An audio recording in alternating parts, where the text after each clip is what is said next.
Une question fréquente des gens ici dans la salle de guerre, chaque fois que je publie une vidéo sur l'aviation de la Seconde Guerre mondiale ou même de la Première Guerre mondiale. La voici. Comment ces avions tiraient-ils avec leurs mitrailleuses à travers l'hélice du moteur? Comment faisaient-ils cela sans tirer sur leur propre hélice et sans provoquer, bien sûr, leur propre chute? D'ailleurs, certains commentaires doutent même que cela soit possible. Mais aujourd'hui, je vais vous expliquer comment cela a été possible, comment cela a été perfectionné et utilisé jusqu'à la fin. A-t-elle été abandonnée simplement parce qu'elle est devenue obsolète? Tout d'abord, pour que nous comprenions le problème, voyons le contexte qui a donné naissance à cette technologie. Les avions ont été inventés dans la première décennie du XXe siècle.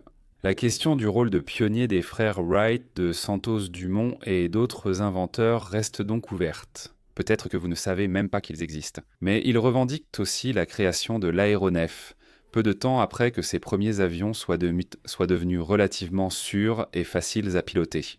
L'armée des États-Unis, en 1912, qui d'ailleurs avait acheté son premier aéronef seulement quelques mois auparavant, a installé une mitrailleuse sur l'avion pour la première fois. En fait, ce montage a été réalisé de manière assez ad hoc, assez peu traditionnelle, tout simplement devant le passager qui était assis à côté. Alors, pendant ce vol, ce passager a activé cette mitrailleuse, tirant sur un morceau de tissu blanc qui était au sol, évidemment pour simuler une cible. Après l'atterrissage de l'avion, on l'a fait là-bas. On a fait le compte du nombre de tirs qui avaient été effectués et combien avaient réellement touché le tissu blanc. On a constaté qu'environ 12% des balles avaient atteint dans la cible. Cela a éveillé la curiosité de nombreuses personnes qui se sont demandé si installer une arme sur un avion était vraiment fiable et faisable. 2 ans plus tard, la Première Guerre mondiale commence. Et les pays qui étaient en compétition dans ce conflit. Tous ont utilisé des avions, mais sans vraiment savoir comment militariser ces avions correctement. Les avions, durant ces premiers mois, étaient utilisés presque exclusivement pour des missions de reconnaissance et aussi comme observateurs d'artillerie, ce que les ballons faisaient déjà depuis le siècle précédent.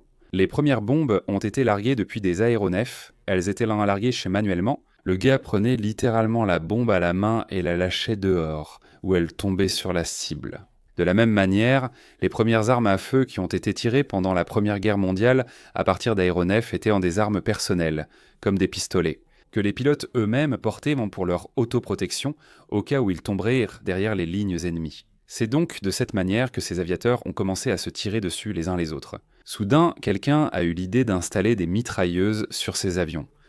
Le moteur étant à l'avant, l'étape suivante fut d'essayer de monter les mitrailleuses avec un artilleur tourné vers l'arrière. Ce gars-là s'asseyait derrière le pilote, au milieu d'un disque, au centre d'un anneau, et sa mitrailleuse était montée sur cet anneau. Il pouvait même tirer dans un champ de tir assez large.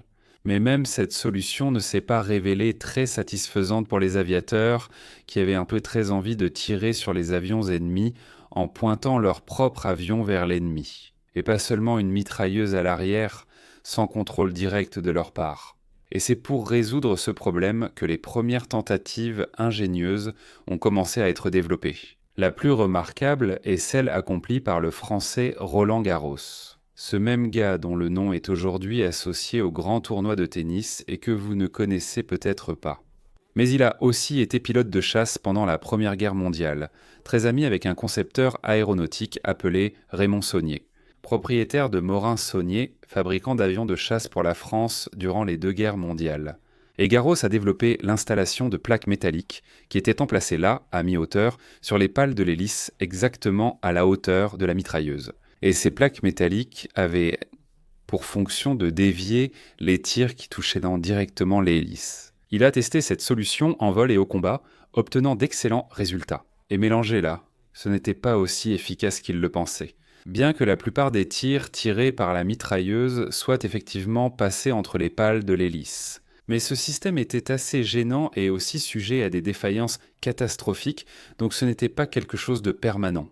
Roland Garros lui-même a alors pensé à une meilleure solution pour résoudre le problème des tirs à travers l'hélice.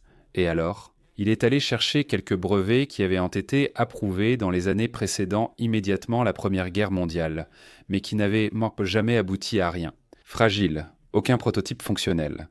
Il a jeté un œil à ses plans et, soudain, il a eu une idée.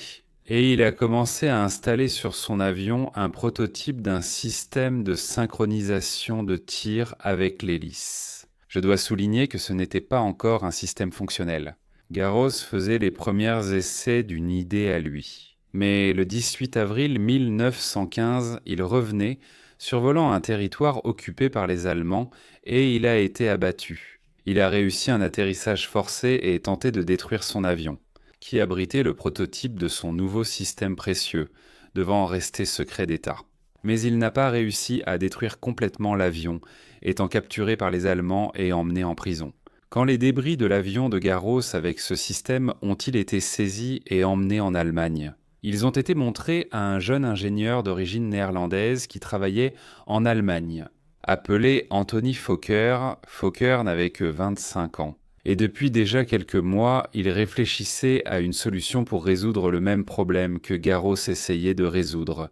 Et quand il a vu ce prototype sur cet avion à moitié détruit, il a eu l'inspiration finale pour créer son propre système. Enfin, un système de synchronisation du tir de l'arme à travers l'hélice, qu'il a baptisé Stangensteuerung. Vous devez sûrement penser que ce système interrompait le tir de la mitrailleuse lorsque l'hélice passait devant.